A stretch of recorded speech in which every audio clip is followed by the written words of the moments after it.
Hello students. तो आज start करते हैं एक नया वीडियो और इस वीडियो में अभी हम पढ़ रहे हैं about the fungal classification.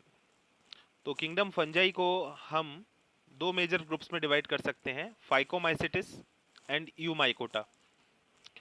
Phycomycetes जैसा कि आप देख पा रहे हैं किस बेसिस पर क्लासिफाई किया गया है, देखिए एसेप्टेट माइसीलियम के बेसिस पर, यानी माइसीलियम जो है फंगस की उसके अंदर सेप्टम नहीं है, ठीक है ना। और सेकंड जो ग्रुप बना है हमारा वो है सेप्टेट माइसीलियम, यानी हमारी जो माइसीलियम है इसमें उसके अंदर वी फाइंड सेप्टम्स, ठीक है। तो ये बेसिस है, पहले तो सेप्टम के बेसिस पर हमने दो मेजर ग्रुप्स बना दिए, फाइकोमाइसिटिस एंड यूमाइकोटा। अब आगे डिवीजन जो किया गया है वो कैसे किया गया है, देखिए फाइकोमाइसिटिस में दो टाइप के फंगस हमको देखने को मिलेंगे। पहला ग्रुप है इसके अंदर ऊमाइसिट्स एंड दूसरा है जाइगोमाइसिट्स, ठीक है। ऊमाइसिटिस को हम ऊगेमस फंजाई भी बोलते हैं because they show oogamous reproduction, और जाइगोमाइटिस को हम कॉन्जुगेशन फंजाई भी कहते हैं। तो ये हमारे सामने कुछ ग्रुप्स आ गए फंगस में। वहीं अगर हम इधर देखें यूमाइकोटा में देखें तो सेक्सुअल रिप्रोडक्शन के बेसिस पर हम इनको डिफरेंशिएट कर सकते हैं। पहले तो हमने एक ग्रुप बनाया है ड्यूटेरोमाइसिटिस, तो वो क्यों है, देखिए इनके सेक्सुअल प्रोडक्शन के बारे में कोई नॉलेज अभी तक हमको नहीं है। तो ऐसी फंजाई जो सेक्सुअल प्रोडक्शन नहीं करती उनको किस में रखा गया है, फंजाई इम्परफेक्टी यानी ड्यूटेरोमाइसिटिस में। जैसे एग्जाम्पल है अल्टरनेरिया। वहीं ऐसी फंजाई जो सेक्सुअल प्रोडक्शन करती हैं और सेप्टेट हैं उनको रखा गया है नेक्स्ट टू ग्रुप्स में, एस्कोमाइसिटिस एंड बेसिडियोमाइसिटिस। एस्कोमाइसिटिस जो है इसको सैक फंजाई कहते हैं और बेसिडियोमाइसिटिस को हम क्लब फंजाई कहते हैं। एस्कोमाइसिटिस नाम क्यों पड़ा है, बिकॉज ये एस्कस का फॉर्मेशन करते हैं ड्यूरिंग देयर लाइफ साइकिल। और बेसिडियोमाइसिटिस की जो फ्रूटिंग बॉडी होती है उसको बोलते हैं बेसिडियम। तो फ्रूटिंग बॉडीज के बेसिस पर इनके जो नाम रखे गए हैं, और इनके कॉमन नाम सैक फंजाई और क्लब फंजाई हैं। एग्जाम्पल्स आप देख लीजिएगा, सामने हमने हर एक के साथ जो है नोट डाउन है तो आप देख सकते हैं। जाइगोमाइसिटिस जो है इसमें राइजोपस के साथ साथ आप म्यूकर का नाम भी लिख सकते हैं।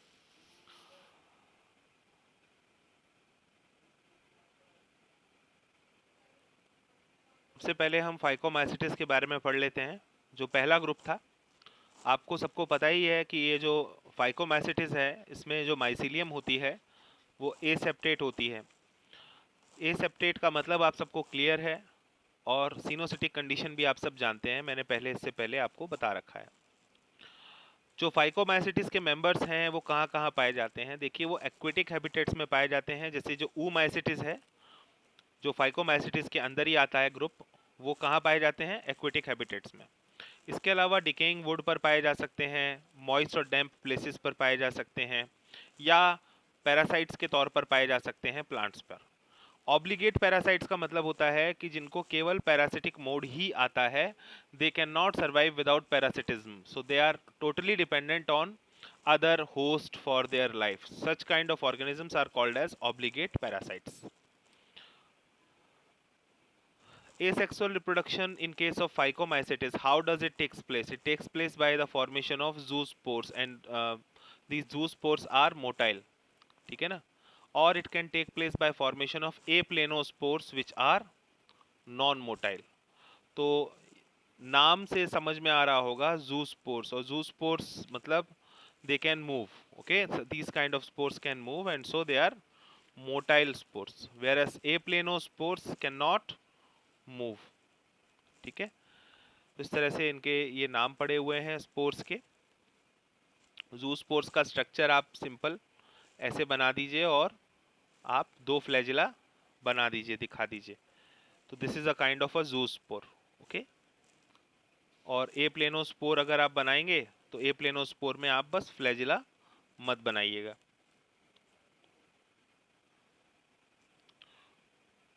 नेक्स्ट, स्पोर्स जो बनते हैं वो कहाँ बनते हैं, ठीक है।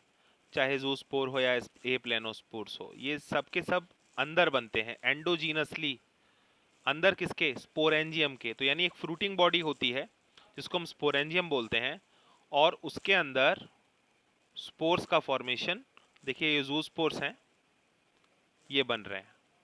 These are formed inside the fruiting body which is called as the sporangium. A zygospore is formed by fusion of two gametes. तो जब आप फाइकोमाइसिटिस में लाइफ साइकिल पढ़ेंगे इसकी, तो आपको दिखाई देगा कि जब कभी भी फ्यूजन होता है दो गैमेट्स का, तब आप देखेंगे कि जाइगोस्पोर जो है वो फॉर्म होता है, और उसके बाद फिर आप देखते हैं डाइप्लॉइड सेल का फॉर्मेशन होता है। उसके बाद फिर स्पोर फॉर्मेशन होते हैं, दूसरे स्पोर्स बनते हैं, हैप्लॉइड स्पोर्स। ठीक है, तो मैं अभी डिस्कस करता हूँ इसके बारे में और डिटेल में। आगे देखो, जो गैमेट्स होते हैं अगर वो एक जैसे हैं मॉर्फोलॉजी में तो उनको हम आइसोगैमस बोलते हैं। अगर वो डिसिमिलर हैं तो उन्हें हम एनाइसोगैमस या ओगैमस कहते हैं। ठीक है, तो नाम का मतलब समझ लो। देखो, आइसोगैमस का मतलब होता है gametes are of similar structure and similar size. Anisogamous का मतलब है one gamete is large and other one is small. It can be male और इट कैन बी फीमेल। मतलब मैं यहाँ सिंबल यूज कर रहा हूँ, मेल के लिए ये वाला और फीमेल के लिए ये वाला सिंबल। ओके, तो हो सकता है लार्ज वाला मेल हो और स्मॉल वाला फीमेल हो, या फिर दूसरा केस भी ले सकते हैं, लार्ज वाला फीमेल हो और स्मॉल वाला मेल हो, एनाइसोगैमस कंडीशन में। ओगैमस कंडीशन में स्पेसिफाई करना पड़ता है, मतलब बिल्कुल पक्का हो जाता है कि जो लार्ज वाला है वो कौन होगा, फीमेल होगा और नॉन मोटाइल होगा, नॉन मोटाइल। ठीक है ना, और जो स्मॉल वाला गैमेट होगा वो क्या होगा, मेल होगा। तो ये स्पेसिफाई हो जाता है बिल्कुल ओगैमस कंडीशन, जबकि एनाइसोगैमस कंडीशन में हम ये स्पेसिफाई नहीं कर पाते कि वेदर दीज आर मेल और फीमेल। बट ओगैमस कंडीशन अगर लिखा है तो आप समझ लो कि large gamete is the female and small gamete is the male. Examples आप लेके चलेंगे फाइकोमाइसिटिस में म्यूकर, राइजोपस जिसको हम ब्रेड माउल्ट बोलते हैं, कॉमन ब्रेड माउल्ट कहा जाता था जिसको। इसके अलावा एल्ब्यूगो जिसको हम पैरासिटिक फंजाई के तौर पर जानते हैं, जो किस पर पैरासाइट के तौर से रहती है, मस्टर्ड सरसों वाला जो प्लांट होता है उसकी पत्तियों पर ये पैरासाइट के तौर पर रहती है। तो Albugo, Mucor, Rhizopus, these are the examples for this phycomycetes. तो एल्ब्यूगो किस में आ जाता है ग्रुप में, हमने अभी जो क्लासिफिकेशन पढ़ा था, ये आ जाता है ओमाइसिटिस में। ठीक है ना, और राइजोपस और म्यूकर किस में आए थे, ये थे जाइगोमाइसिटिस में। ठीक है,